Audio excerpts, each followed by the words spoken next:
Great. So we will get started, Guido. Thank you so much for coming to join us today for this webinar.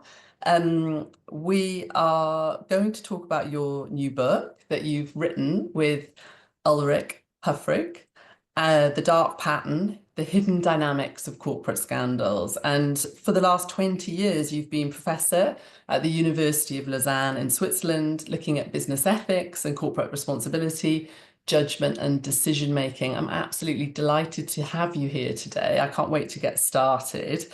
Before I start, I do want to just provide a short trigger warning to people. It is in the opening pages of the book as well. 2 chapters in the book discuss suicide and suicide attempts.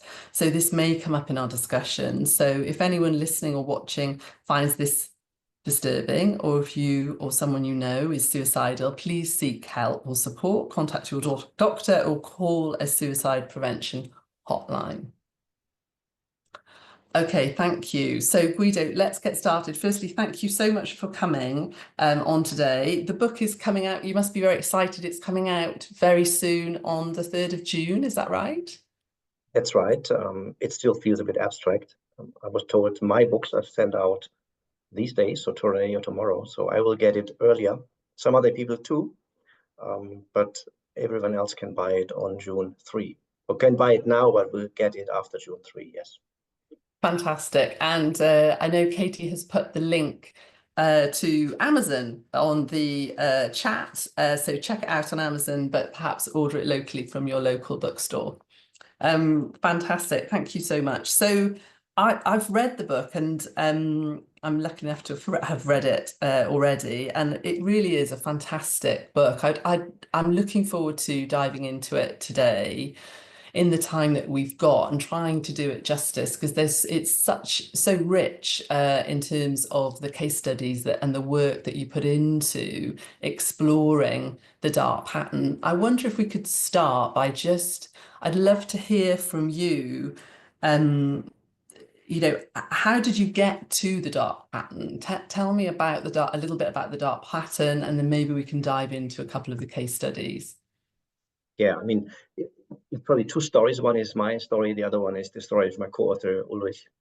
But my story started in 1999, actually, when my wife, Bettina, and I were giving a workshop for a company on ethics. So we were invited to train a group of what they called young high potentials in ethics. They had a new code, and we were supposed to work with them for 1 day. And in the first break of this day, 3 of these young people came to speak with us. And they told us, listen, we have to bribe. If we don't bribe, we don't get contracts. And our managers push us to bribe. They never say this explicitly, but they would say, bring me this contract until tomorrow, and I don't care how you do it. So this training here, they told us, is just there to protect them against us, because one day when this comes out, they will say, well, we don't know why they did it. We never told them to bribe. I didn't know what to say. We didn't know what to say. We forget about the story. It came back to my mind in 2006-07, because the company was Siemens. And I asked them whether I can use that story, because in 2008, Siemens asked me to develop a training for their own compliance managers. And at that point, I thought, well, we have to change the approach. We have not to talk about ethics and philosophy. We have to understand the social dynamics that make people like these young managers do the wrong things against their values, under pressure. So I wondered, how is it possible that good people like these young people who were on a normal career in a company were put on a condition where they would think they have no other choice but breaking the law. So my focus moved to understanding why good people do bad things. And if you look at how rule breaking is presented in public, it's normally presented as bad people doing bad things. So we attribute very often the behavior to character. And if you look into some of these scandals we discuss in the book, like, let's say, Wells Fargo, you will see it, American Retail Bank, you will see that more than 100,000 people committed fraud on their customers. And you cannot explain 100,000 salespeople. You cannot explain this by character unless they have an HR department that is specialized in just hiring crooks, which I don't think is the case. So how do you explain behavior if it's not via their character? Well, then it's about the context. That's one thing. So under certain circumstances, you can put people into a context where they will do whatever it takes to survive. So that's the basic idea. And in the early 2000s, Ulrich and another co-author and colleague of ours, Franziska Krings, developed an approach, a theory to understand that, and we call this ethical blindness. It's an approach that tries to explain how it is possible that good people like you and me, average people, under certain circumstances, lose the ability to see that what they do is wrong.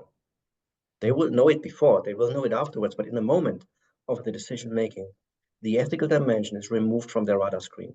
So they do the wrong thing, but they believe they do the right thing. And afterwards, when they get arrested, for instance, they're shocked by themselves. And they wonder, how could I ever participate in this? So that's, in a nutshell, the idea. And then over the years, by analyzing all these big scandals that you read about in the news every day, Ulrich and I, we tried to make sense of them by thinking about one question. Is there maybe something all these scandals have in common? Is there a repeating pattern of context factors that push these people into bad behavior? Because if there would be such a pattern, we could see it coming. We could maybe prevent that kind of things from happening. So that's, in a nutshell, the story of the book. Fascinating.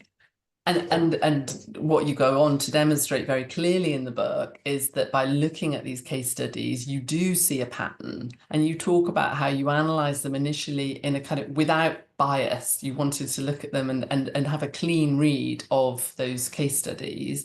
And what emerged was 9 elements of the dark pattern. I wonder if you could talk me through just a sort of top line summary so that for people watching today, just what could you just fly through at pace? It's a bit of a challenge, but what are those nine elements? So yes, we did as you described. So we went through court documents, the reports of investigative journalists. We spoke with people inside these organizations as it happened, and we wrote down the story as we saw it, just the story of what happened, about 20 pages per case. And then we gave these cases to our students, and we asked them to find a pattern. So we gave students 2, 3, 4 cases and said, look at these cases, look across these cases. Is there something that emerges for you? And that we did over a longer period. And we came to some results that we then confirmed with our own reading of the cases, resulting in these 9 elements that we think repeat across cases. So what are these 9 elements? The first is what we call rigid ideology. So in a way, it's what we business school professors teach since decades. It's the ideology of neoliberal shareholder value maximization, where students are trained that ethics has nothing to do with their job, that when they go into a company, that they should focus on maximizing shareholder value, because the good result for everyone will flow out of that egoistic approach. And we know from research that if you train people not to think about ethics, they will not think about ethics. They will focus on shareholder value. So that's the first of the elements, and maybe the most important one, because many of the other factors result from that overarching ideology. Factor number 1. Number 2 is what we call toxic leadership. So you have some bad apples inside these companies. At the top, CEOs who are psychopaths.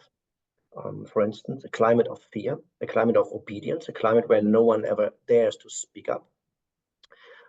So yes, there are bad apples, and even though we argue it's a book against the bad apple approach, the bad apple in our model is context, because we are not interested why the CEO does what he or she does. We are interested in why people in the middle of the company, these 100,000 salespeople at Wells Fargo, for instance, commit fraud. So the bad apple, in that sense, becomes the context. Climate of fear, that's number 2. Number 3 is what we call manipulative language. There are 3 types of speaking that you find in companies that have a scandal. One is aggressive language. We are in a war. Like Richard Fuld, the CEO of Lehman Brothers, used to say, cut the throat of your enemy. And the enemy was not JP Morgan or Goldman Sachs. The enemy was your colleague, because at the end of the year, some of you had to be fired. cut the throat, we're in a war. So this kind of language. Then you have hypocritical language. You have euphemistic speaking about things. So you never say doping at the Tour de France, for instance. You would say, take this injection, it's good for your health, or it will prepare you for tomorrow. So you use harmless language to cover over bad stuff. And we know from psychology that that makes bad behavior easier. The third language is cultish language, especially to be found in startups. We are on a mission for humankind. Our CEO is the Messiah. This kind of words. So if he's the Messiah, then he can walk over water and rules don't count for him. So that's number 3. Language is not just innocent, it frames the organizational decision-making processes in a particular way. Number 4 is what we call corrupting goals. It's the fact that in all these circumstances that we investigated, people were given goals they could not achieve. So these goals were not just tough or ambitious, they were just totally unrealistic. Yeah. Number 5 is what we call destructive incentives. Incentives have 2 roles in all these camps. So one is they can narrow down the vision of people. They just see what they are rewarded for. And the second is these hunger games that some companies create by pitching everybody against each other, so that in the end of the year, 20% will be fired. If you want to survive, you don't have just to be good, you have to be better than 20% of your colleagues. So this kind of aggressive Darwinistic struggle for survival you find in these organizations. Number 6 is what we call ambiguous rules. And it relates to what I just said about this Siemens story. So in the morning, you send people to an ethics training. In the afternoon, you tell the same people, bring me this contract tomorrow. I don't care how. So you give them what psychologists call a double bind situation. It's not clear what the real rule is because you get contradictory rules. A gray zone opens up where you start to interpret what is the real rules here. Who is rewarded? Who gets the bonus? Who is promoted? So what kind of behavior is tolerated if I'm a high performer? So gray zone, that's ambiguous rules. Number 7 is perceived unfairness. So people who perceive their situation as unfair have the tendency to rebalance things in their own favor and feel no problems with that, no ethical problems with that. And you can consider your situation as unfair from 2 perspectives. Either you're attacked by all these actors outside, the government with bad regulation, your competitor who is unfair. So all inside, so you are treated by your own superior unfairly.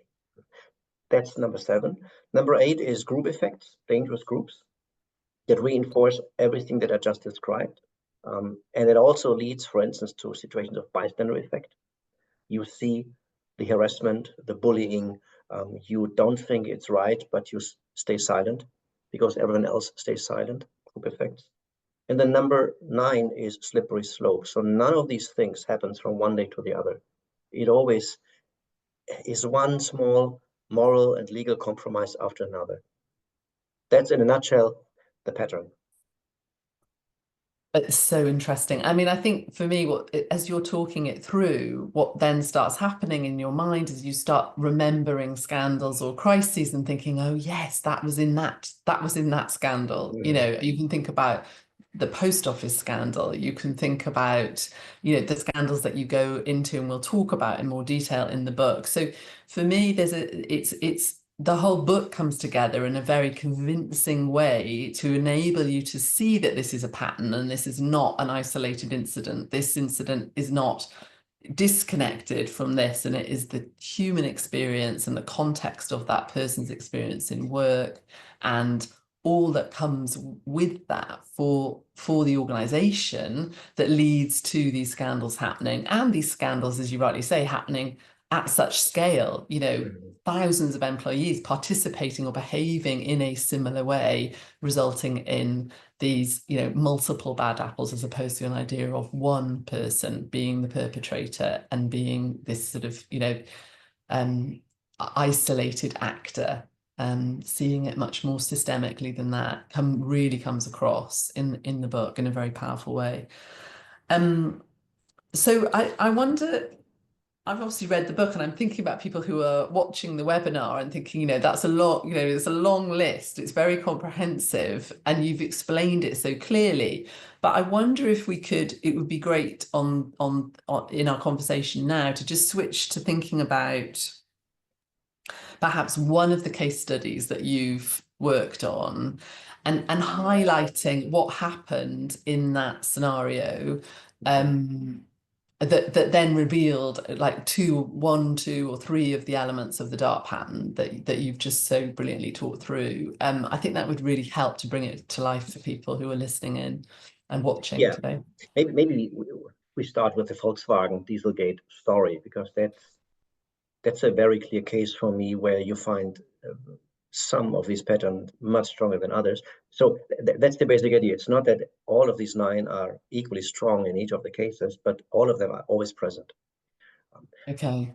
For the Volkswagen story, for those Dieselgate who don't know it, it's a very simple story. In 2007, US authorities tell all the diesel car producers that from 2009 on, they have to reduce diesel emissions by 2/3, which is 2 years. And 2/3 in 2 years is a huge challenge for these producers. So Volkswagen, like any other of those companies, says we will be ready. 1 year later, the engineers working on that realize we cannot make it, not within the limit of the budget and the time given. So they have 2 options. They can go to their CEO, Martin Winterkorn, and tell him we have a problem, or they can find a solution. And as we know, they found this solution of programming the software of the car to manipulate and fake compliance in the lab, while on the street, nothing was filtered at all. So why did they not go to the CEO? Well, Martin Winterkorn was a psychopath. And this was well known. He would yell at people. He would tell them, if you have a problem, you are a problem, and would fire them. He would humiliate his top managers in front of customers or suppliers. He would throw things at people. And he would be the one to whom you could not go and say something like, we have a problem. So you knew that. A German news magazine published an article about him 2 years before the scandal happened, and they followed him in his daily work and summarized his management style in one sentence. They said, this is North Korea minus the concentration camps. And then you understand the company. It's a company of a hierarchy, like in a military camp, right? So toxic leadership. You are given a goal you cannot achieve. Volkswagen could not build a cheap filter for the US market that would reduce emissions by 2/3. They were selling just small cars in the US. They had an average profit of 1,000 euros per car, and the available technology for this filter that would have complied with the law would cost them 2,000 per car. And they could not find this. It was just not possible. So that is the corrupting goal. Volkswagen had for decades a culture of rule breaking. Everyone knew that if you are successful, to break the rules is okay. They had, think about the scandal of the 1990s, the Ignacio Lopez scandal, where they had hired the chief procurement officer of General Motors, who came not just with his team, but with 11 boxes of material. Supply chain information, the contracts with the suppliers, the prices, and so on. When this came out, they had to fire him, Lopez, but the then CEO, PH, who was also a psychopath, does a press conference where he says, we are in a war, and in a war there will be victims, and I want to be the victor. I want to win this war. So the signal inside is, as long as we succeed, you can break the rules. That's fine. A culture of rule breaking where it was not clear what rule to follow. And then look at how companies do tests in the lab for their cars. There is not a precise emission number that you have to achieve. You have 10-15% leeway, which means all car producers manipulate the car in the lab to reduce emissions there to achieve the target. For instance, you could heat the room. And if there's a warm environment, a diesel car has lower emissions. It's all legal. Everyone is doing it. You just do a little bit more than the others, right? And then there's this slippery slope. The software was not developed by Volkswagen. It was developed by Bosch, the supplier, in a back and forth. And Bosch had thousands of engineers, software engineers working on small details of that. And it was in slow steps that this software was developed. So you see, rushing through this, that you have a case where many things come together. And that is a key element of this pattern that we describe. It's not that each of these elements would push the company to the dark side. It's the mutual reinforcement. It's the presence of all of them at the same time. That creates this powerful context in which people almost have no other way of just obeying what they're told. Yeah, it reminds me of the ethics at work research that we do, which just shows multiple points of pressure, like systemic pressure coming from in all directions, which increases then that likelihood of misconduct. And it can be very subtle in one direction, so it's hard to point it out. But when you then are able, which is quite hard, and I think the way you describe ethical blindness is so good, you know, that actually to step out and have that external perspective looking in, you can see it more clearly. But when you're in it, you know, like the frog boiling in the pan of water, you know, the ethical temperature, the heat map is increasing, but you're not really able to perhaps distinguish it until maybe there is one moment. I mean, the example you give of the training that you provided and someone coming to you is such a sharp kind of insight, isn't it? It's extraordinary. But you know that but in the system, it's difficult to spot what's happening. And it's only when you're outside of the system. I mean, and when I was reading the book, and this is a discussion for a different webinar, I was struck just by how, you know, within the broader system, and when you're thinking about sustainability and the challenges that we're going to face from an environmental and social perspective, social inequality, the climate crisis, you know, those system challenges are so difficult to really kind of perceive and get to a sense of this is a problem for everybody and what are we going to do to change it. But that did really resonate for me as I read the book, you know, the parallels between different systems at different scales. And anyway, I guess that, as I say, that's a different webinar. But yeah, but I think this is an important insight because whenever we read about one of these scandals in the news and go into the details, we always wonder, how can they not see it? How can they do this? Why do they ignore all these warning flags? But it is, as you said, if you're inside the context, you don't see what we see from outside and ex post, because you have a world in which everyone mutually reconfirms that this is okay, and you don't get other kind of feedback. And if you have someone who gives you other kind of feedback, that's a troublemaker who doesn't understand your business, for instance. So you ignore that kind of warning, and only when you are out of that context you understand what you did, but not inside. That's why we work in this book with this fairy tale of the Emperor's New Clothes, because that is a story that very clearly shows this effect, that inside, it's very difficult to see, to challenge yourself.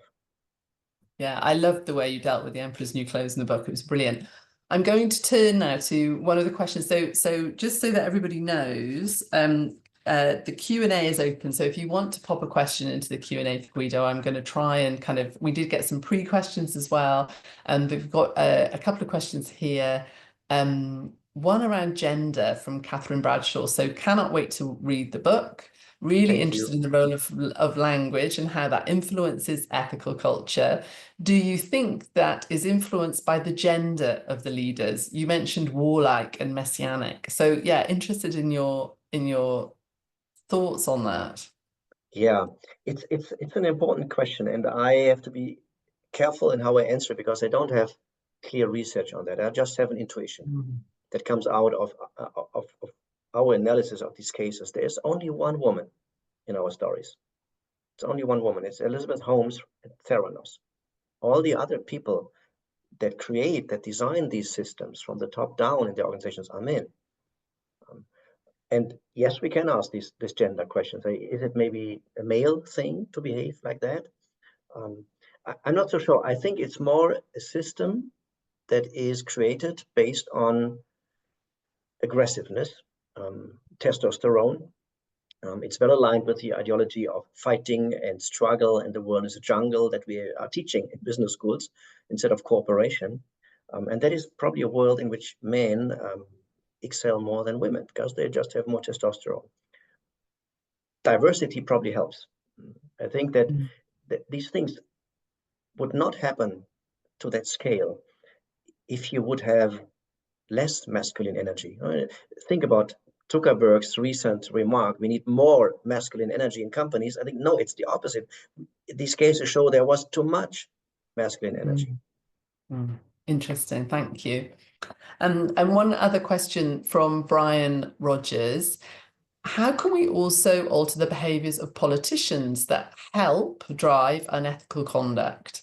I'm thinking of HSBC, where the then Chancellor stepped in and stopped the US taking criminal action against the bank's senior executive over laundering money for a major drugs baron for fear of upsetting the financial sector. I don't know if you know that case study itself, but in general, obviously, politicians providing regulatory frameworks and oversight are part of this system.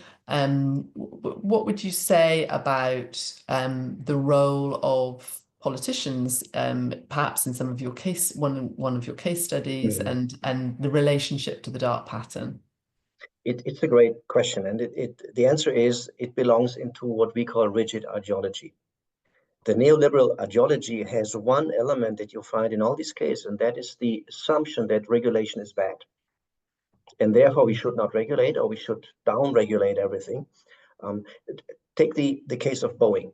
The FAA, so the Boeing crashes. The FAA, so the regulator of Boeing, was so understaffed that they developed a system in which Boeing engineers themselves would certify their own product and send their documents to the regulator, and the regulator would just check the boxes. So the Boeing 737 MAX, the one that crashed, was certified to more than 90% by Boeing itself. There was no regulator who could do the work. The same for Volkswagen. Car producers in the US do their own emission tests and then send over the results to the regulator because the regulator doesn't have the people to do this job. Theranos, no one regulated Theranos because the product somehow fell in between two different types of regulation. So no one regulated them. You have in all these cases a failure of regulation. Yes, it's very important. Fantastic, thank you. I wonder if we could talk a little bit about the bright pattern. So to touch on it, maybe in example, because we've only talked about one case study in relation to the dark pattern, but I do wonder whether just you talking about, because I think it's such a positive end to the book, because it kind of makes you feel like actually there are things that we can do to change the pattern from dark to bright. And I would love to just spend a little bit of time on that on the call today, because I am an optimist by nature. But I'd be really interested to just hear you talk briefly about the bright pattern. Yeah. So what we do in the book towards the end is we take each of these 9 dark pattern building blocks and propose something against it. So what can organizations do to avoid that? What happens at Boeing, Theranos, Wells Fargo, and elsewhere would happen at their own organization. And if I pick just maybe 2 or 3 ideas, one element that you find in all these scandals is that at one point, at least one person speaks up and says what we do is wrong. And in all these organizations, the same thing happens again and again. These people who speak up and point at the problem early on, they get dismissed, they get threatened, they get kicked out, demoted. And it becomes clear to everyone that here we cannot say things. There's this famous exchange of emails between 2 Boeing engineers where one of them says, well, the fact that you just have 10 seconds as a pilot to save the airplane when it's in that problematic situation that comes from the software, that means we have to change something. And the other engineer answers, at Boeing, people have to die before things change. people have to die before things change. So there is nothing we can do. Speaking up is dangerous, or speaking up is pointless because no one listens to us. And that is what you find in all these scandals. So one of the antidotes is certainly a culture of speaking up, a culture in which there is no risk connected to going to superior and say, there's a problem, we cannot achieve this goal, or there is a violation of the law, or whatever the point is that someone wants to make. That should be normal. So speaking up culture is one element. Another element is, and that is maybe embedding the speaking up. What we argue is managers must systematically engage their people in ethical conversations. You must normalize to talk about ethics. And again, pointing at us business schools, we have taught that ethics does not belong there. So if managers talk about ethics, there is already decades ago, there was this article, Moral Muteness, by some colleagues. And it argues that managers remain morally mute because A, they don't know how to talk about ethics, they never learned this. And B, they think if I do so, I'm a bad manager, I'm weak. I sent the wrong signal. That's really interesting, and actually ties into a question that we've had in from Richard Moorhead. And he's asked, do different types within the business have general effects on language, goals, etc., e.g. finance, audit, compliance, and Richard Moorhead's particular interest, lawyers? So I wondered if, we recently at the Institute of Business Ethics completed the Law Task Force report, which was a fascinating insight into kind of ethics within law firms. Do you think different types within the business have general effects on language goals? I would argue that language frames the world for you. So the language you choose or that dominates a company is the language in which people will think about problems. And yes, I assume that companies are dominated by one or the other language game. For instance, if you look at a company like Philip Morris, under pressure for what they produce, under pressure for all the legal violations they had in the past and in the present, their language on sustainability, on corporate responsibility is a purely legalistic one. Purely legalistic. If you go to the website, the previous website of Monsanto, which I did when they still existed, you have purely engineering type of language. So it's science, you try to neutralize the ethical problems by saying, well, there is actually no ethical dimension. We just have a legal problem, or we just have an engineering problem. And thereby you marginalize the ethical discourse. It doesn't even happen. So yes, I think that we have to be careful as leaders in organizations about language we use. There was a paper, I've forgotten the authors, unfortunately, but some organizational scholars did some research by using data from Glassdoor. So this website where employees can leave comments, anonymous comments on their company. And what they were asking themselves was, can we maybe see a change of the language happening over time in a company that had a scandal? So what they did was they looked into companies that had paid a fine for legal violations compared to companies that did not have a fine, that did not break the law, and went back in over time and looking at how people talked about their company. And indeed, what they found was that the language changed over time towards some of the things we described in the pattern. People talked more about unfairness, frustration about toxic leaders, goals they cannot achieve. So the things that we described, they became manifest in the way these people spoke on Glassdoor. And you did not find that in the companies that did not have a scandal. So you can even use the language to predict a scandal. Really interesting. And I realize I jumped in when you were talking through the bright pattern, but I'm balancing the questions that are coming in through the Q&A, lots of engagement on the Q&A, but thank you for that. I think that's so interesting on language. And yeah, I've heard multiple examples of where you can see Glassdoor as a very good way of measuring culture and kind of thinking about what's coming through years before a scandal kind of emerges. I think that's really interesting, a very interesting and accurate insight. In terms of another question that we've got coming in, and then maybe we'll go back to the bright pattern, but Charles Sherwood has asked, on the subject of language, does the term business ethics do more harm than good? And as the CEO of the Institute of Business Ethics, I'm interested in this answer. And Charles continues, it seems to suggest that business has its own code that allows departures from established moral principles. So I'd be interested to hear what you say to that. I agree, because if ethics is not possible as a language game in a company, that means that people do not reflect on the ethical dimension of what they do. You just take the Enron case, the company that was perceived as the future of capitalism in the early 2000s and turned out as an accounting fraud scheme. The CEO, Jeff Skilling, used to say, you must beat the system, you must find the holes in the law.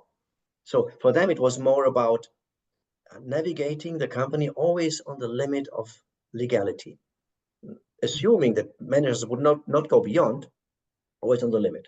But under the pressure of goals, of toxic leadership, of incentives, of course, and unclear rules, you sooner or later step over. And you move from the gray zone into the dark black zone, and you break the law, but you don't realize that. So if you do not have ethical discourses in the company, then you will not create reflections on it. Novartis, a company that had a big scandal and then changed its approach to ethics and compliance radically, what they found out was that people tend to speak up in departments where it is normalized to talk about ethics, which is sad, because we would want people to speak up rather in places where problems occur. But it shows that as soon as I perceive a discourse on ethics as normal, because everyone seems to do this around me, my leaders, my colleagues, I'm willing to speak up because I think, well, that's normal here. I can do that. There's no risk. Yeah, we find that in our ethics at work research, that where we have what we call we can measure and what we call an enabling environment for ethics, we can see that there is a dramatic shift in people saying that we believe honesty is practiced here. We believe we discuss right and wrong in meetings. You know, this company has a commitment to social responsibility, and you can see the golden thread between, you know, just we understand ethics, we're trained in ethics, we know how to speak up and escalate concerns. That enabling environment, all of the positive benefits that come from that are very clear. But I think it is fundamentally down to a culture that enables you to, you know, make values-based decision-making, leadership that demonstrates it's committed to that, and a sense that what you're all trying to do collectively is aligned to values in an overt way, even if perhaps the language of ethics or the technicality of what business ethics is maybe not as quite so overt, because that can be off-putting to lots of people. But I think just that sense of we're able to talk here, we can talk about right and wrong, we're honest, you know, those sorts of metrics come very highly up in organizations that have that enabling environment for ethics, definitely. Yes, so interesting. And I loved the bright pattern that you talked about, this idea of perceived unfairness is reduced when leaders are sensitive to the conditions that drive organizational fairness. And I just wondered if you could talk about that a little bit more. Like, where have you seen that organizational fairness in play, or where do you feel like what are the inputs into growing organizational fairness? If I go back first to the dark pattern building block, perceived unfairness, there's this case that we discuss in the book, the Tour de France, the doping scandal of Lance Armstrong, where he was winning 7 times in a row the Tour de France with this drug called EPO that gave him 15% more performance. And he was denying that all the time until he could no longer deny it. And then he went to the Oprah Winfrey show and he said something very interesting. He said, yes, I admit I used EPO, but I never cheated. I never cheated. Yes, and Jan Ulrich, his German competitor, said the same. I never cheated. I'm proud I never cheated. Why can they say this? Well, because they knew for sure that everyone else was doing it. And if everyone is doing it and I don't do it, I'm just an idiot. I can never win. But if I also do it, I create a level playing field, and that's fair. So people have this tendency that when they are perceiving their situation as unfair, to restore justice by all kind of means. In this case, doping. In some cases, companies might be bribing, because the competitor is also bribing. So that is the unfairness. So what I always say, you have to be cautious about discourses in teams or companies that start to create this atmosphere of we are treated unfairly. The world is against us. Or I don't get this bonus because my boss has some preferred team members. So these kind of discourses you want to avoid. And that requires different types of activities to create fairness. For instance, this procedural fairness aspect. Do people believe that the way you make your decision as the leader is going through an acceptable and proper process? Take the case of Citibank. Recently, they fired someone who was asking for reimbursement for a lunch, which was within the limit of the 100 euros that he was allowed to use, but he had eaten with his wife, and he denied that. He tried to hide that, and he was fired. Now you could say, well, this is a right decision because he broke the rules. He tried to hide it, and you cannot trust this guy anymore. You have to fire him. But I always use this case for the fairness aspect, and I ask people to think about what the colleagues of that guy will ask themselves. And I'm sure they will ask themselves questions like, would he have been fired if he would be a high performer? Would he have been fired if he would be higher in the hierarchy? So because if the answer is no, he wouldn't, it means that people think that if you are somewhere low in the hierarchy, if you're not a high performer, you do not get this kind of better Yes, treatment. and this week we've had a culture audit conducted and released publicly on the BBC, and it was exactly that, you know, that senior stars were considered kind of untouchable. You know, so again, absolutely a demonstration of that kind of organizational fairness. So interesting. Now I've got some more questions for you coming in. So Genevieve has asked, has your research included institutions, so parliament, church, or government, for example, as well as business? Does the same pattern apply, do you think, or do you think it would apply? Our problem in this book was that we needed a lot of data, a lot of material to write down the stories, to analyze the cases, a lot of original voices and statements of people inside. And you only have that if there is a big, expensive scandal with a huge lawsuit. And if you are an NGO, for instance, or a government organization, you rarely have that. So we don't have the data. We have a few cases in the book of not-for-profit organizations like a hospital, the Karolinska Hospital in Stockholm in Sweden, that had a huge scandal. And again, the pattern holds. So, and I looked into some NGOs that had scandals of toxic behavior, of suicide, of whatever, and I found that the pattern holds, but it's just the data is too thin to use that in a book, because if we don't have soundproof evidence, we will be sued by organizations. So you can imagine that the lawyer of the publisher had to go through every sentence of this book before we could release it. I can imagine that was quite a task. And certainly in my experience, certain organizations in certain phases have different elements of the pattern that you're describing emerging. So a fast growing tech startup, for example, versus a mature PLC that's struggling to innovate. You know, there are different challenges that, you know, depending on where you are in the phase of your life cycle as an organization, I think. So I think certain patterns would run across different institutions. Okay. Bradley Frank has asked, looking forward to the book, and thank you for a great webinar. That's very kind, Bradley.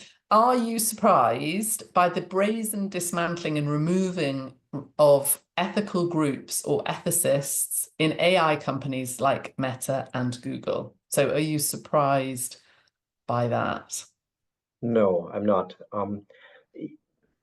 Facebook and Amazon and a few others in that industry are examples that we touch upon in the book because they have the same culture. They didn't have the big, huge scandal that would allow us to put them in the book as a main case, but you find the pattern all over the place. And I mean, of course, when I teach this pattern in companies over the years, people always ask me now, who will be next? Whom do you predict as a scandal? And since years, I always say, well, my clear candidate for a big scandal is Elon Musk, is Tesla, because you can just by reading the newspapers find the pattern, and it's becoming stronger and stronger. I don't say that anymore because now, given that he controls the regulator, he will not have a scandal. But he has everything in it that you find in what we've described about the other companies. And with regards to AI, I mean, for me, a clear candidate for a scandal is now also the company producing ChatGPT. They have a toxic leader. Everyone knows that. You can Google that. They have overpromised, so their goals are totally unrealistic. They are in a field with very unclear rules, and they keep making them unclear. They have this hubris, dangerous group effect, the hubris of being above the rules, because they are going for transhumanism, for singularity, for all that stupid stuff that they claim. So rules don't count for them. So you can go through the pattern also again for that company, and you see it building up. So AI is for me the domain where I would expect some scandals emerging in the coming years. Thank you. Um, Two more quick questions and then a final question from me before we close, Guido, but thank you. It's been such a good webinar already. So we've got an anonymous question, but it's someone who's saying that they are a young postdoc working on innovation and how corporate scandals affect it. You mentioned that if you are inside, you cannot take distances. I'd like to ask about the position of inventors in such situations. Are they necessarily complicit in misconduct, or might their role be more ambiguous depending on whether the wrongdoing is endogenous to R&D processes or exogenous to them?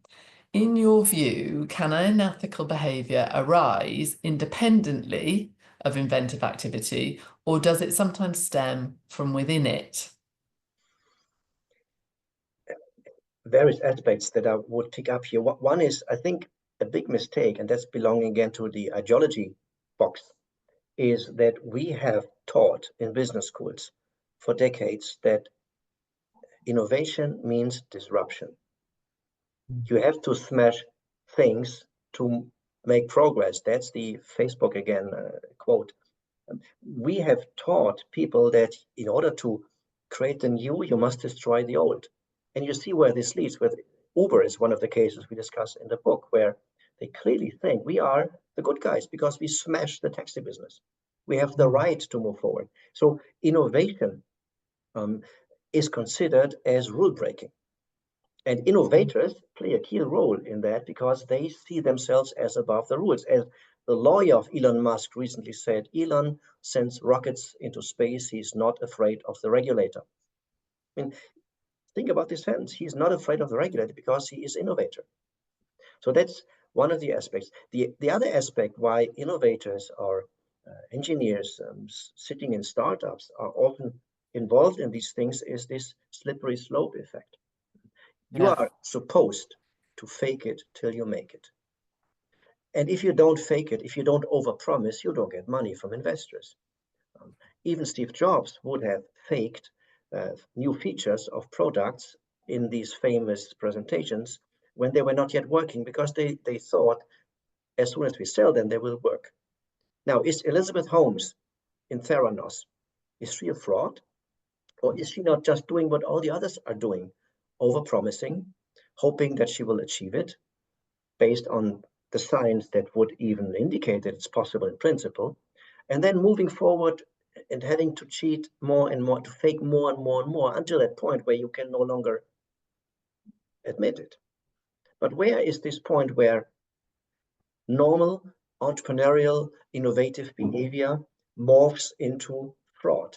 I don't think there is a specific point, and I'm convinced that Elizabeth Holmes, until the end, thought she would make it. And the engineers in her labs were working day and night because they also thought we will be able to make it at one point. It just takes more time. So innovators and innovation is always an important element of many of these stories. Fraught with being susceptible to the dark pattern. Yeah. No, that makes total sense. So we've still got a couple of questions, but I think before I close, and I will, for everyone's time, close on time tonight, I just wanted to ask, what's your hope with the book? So, you know, there's a huge amount of work gone into it, and congratulations again, because it really is an impressive piece of work, and I would recommend everyone listening to it to buy the book and to read it, because it's been a great read. But what's your hope with sort of launching this book out into the world? What would you like to see happen as a result of all of the work that you've put into it? I think for managers, it will be an uncomfortable reading, as it is my experience that when I do workshops in companies, they consider this uncomfortable for a simple reason, because they see parts of that pattern or a degree of that pattern in their own company, in their own behavior. And that, I guess, is my hope, that if you teach people that as leaders, they can either create that dark pattern, very often against their intentions, but just imitating what they think other managers are doing as well to be successful, that they reflect more upon this, and that they understand that you don't need to be an asshole to be successful, that you don't need to create a context of suffering to advance with your profit, because that is something that you normally don't see in the public accounts of scandals. There is so much suffering in the background. So many people suffer from this culture, are destroyed, kill themselves, go to prison, and so on. And all that suffering is not visible, and there's so much of that. So a culture of respect and business success are compatible, and that is what I hope people take out of this book, that they do manage their companies in a different way and see these warning signals in themselves, in their cultures, early on. Great, thank you so much. And on that note, I did love the dedication in the book, and I won't spoil it for people. I'll just encourage them one more time to buy the book. But thank you so much, Guido, for your time today. I'm sorry we couldn't get to all of the questions. Thank you, everyone, for listening, and good luck with the launch on the 3rd of June. Thank you, and thanks for having me, and thanks for coming.